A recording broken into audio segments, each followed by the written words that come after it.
good afternoon. Well, I met with the guy who figures up the amount of panels you're going to use for drywall.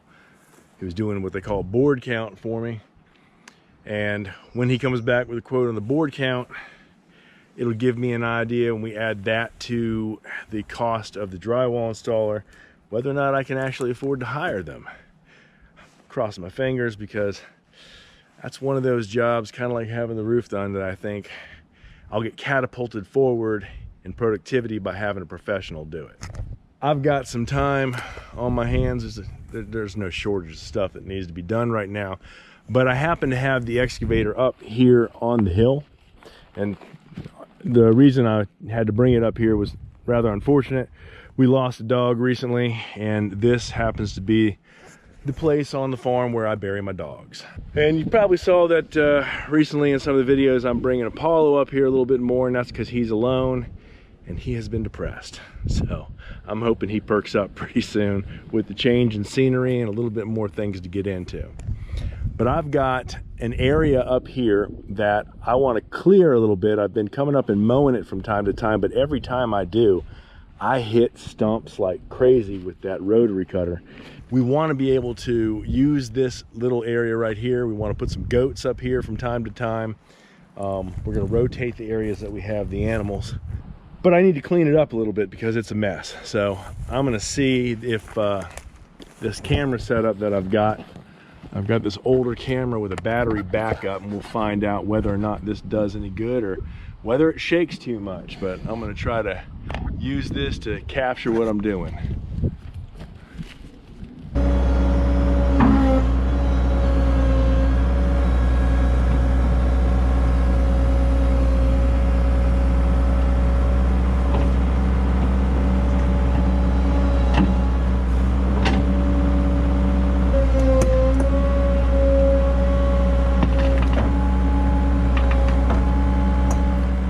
It's been 5 years since we had the land logged.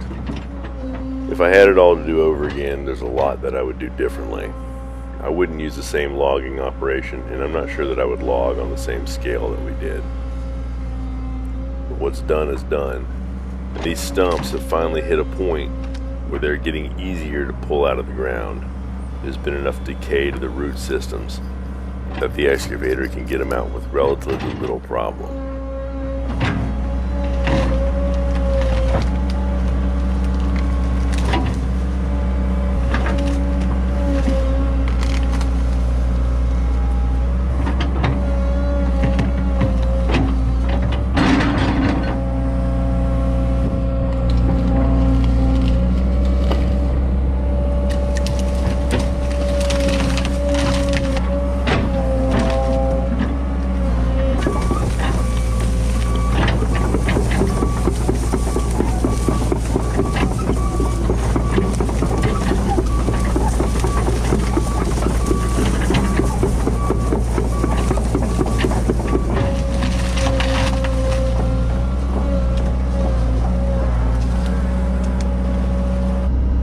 Trying to do here is I'm just trying to make a path that I can bring the rotary cutter in without hitting a bunch of debris and stumps. And if I can cut all the way back in here, then I can see what I'm working with.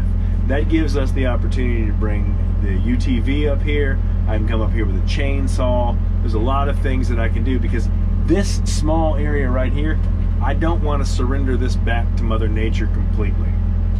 I want to fence it, put my goats up here. I'm going to let them eat a lot of this stuff down, which is great because they're going to turn that into goat meat.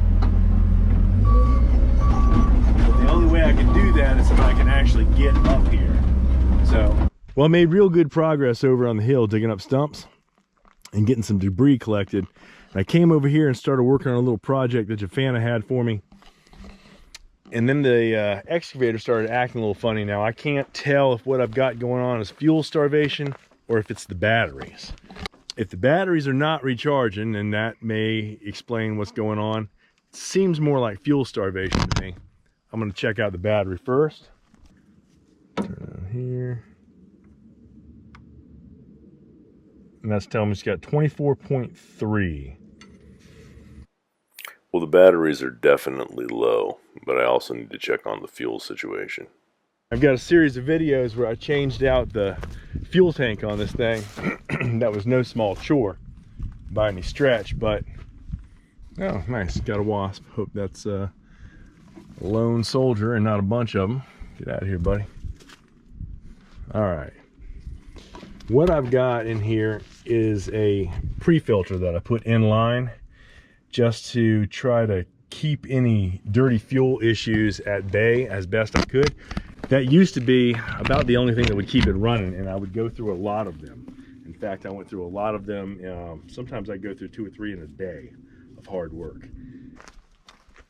So what I'm using is just a simple inline 3/8 inch automotive filter, because I've got a 3/8 inch fuel line right there. Now this thing is dirty because this is a machine that gets work. I'm going to see if I can pull this thing out, swap it quickly, and put it into a bag. So oh no, you know what? I see sludge in there. Yeah, that's got to come out. All right, move that right there so it don't go into place. I don't want it to leak.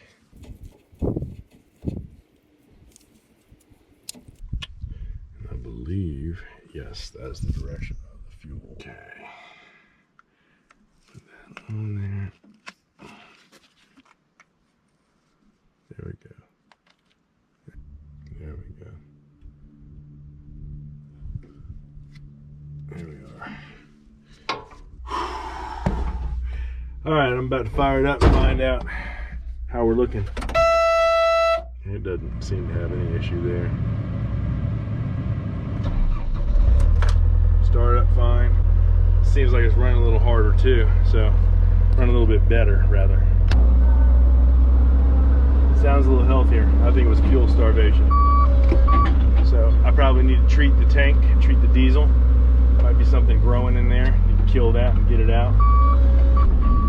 All right, so there's 2 things I'm working on. The first, you won't be able to see it from here, but I'll probably work my way down there and show it a little bit better. I did some work on the slope down here because of an erosion problem that I was having, and it appears to have worked. We got the grass to germinate. I spread a mix of rye and fescue, put a lot of manure and lime on it, mixed that all in with the soil, covered it up with a grass mat, the straw mat rather, and it looks like it did real well. So I'm hoping I can get the same thing to happen. I went ahead down here and changed the shape of the slope a little bit, chopped it up. I'm going to try to get some manure into that today or tomorrow, along with some lime and some grass seed. Probably put a little buckwheat in that one. But if you look right here, this is the Bacci field. I'll lift this out of the way. This is the Bacci field. Jefanna had me tier this so that it was big enough to play badminton on and big enough to play bocce on. She likes it so much, she wants another one. She wants me to create another tier below it that comes over this way and then slopes into the hill. It's not like I can tell her I can't do it. She knows I can because I've already done one. The best thing to do is just get on it. Alright. What I started doing here was just basically cutting in a straight line, just like I did up top, and bringing the soil this direction.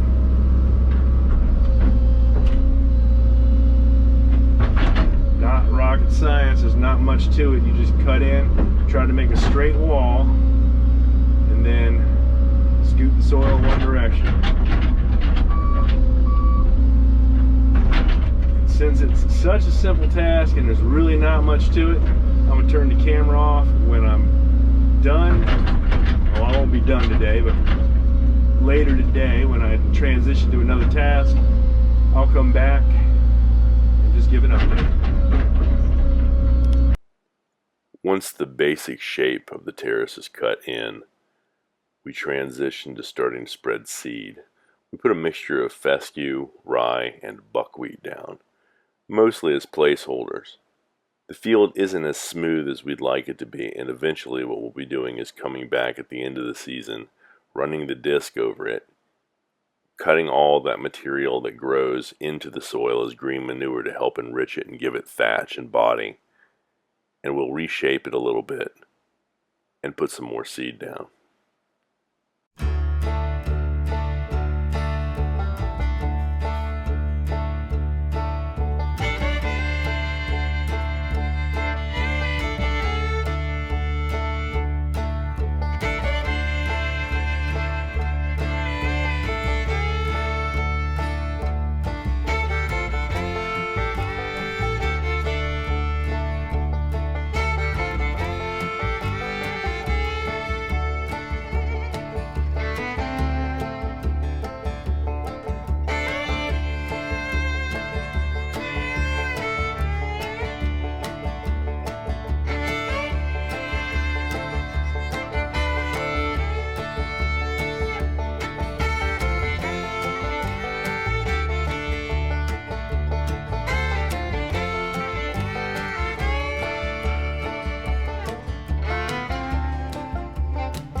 Thank you.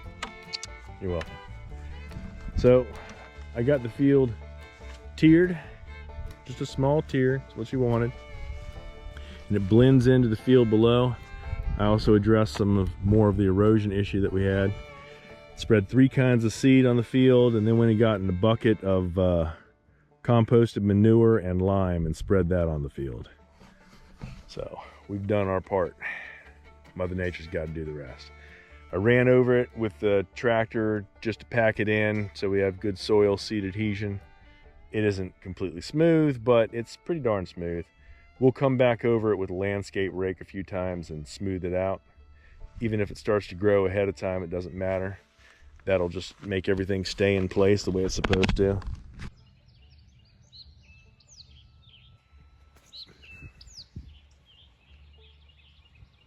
So after just a week, the buckwheat and the grass have germinated and are growing.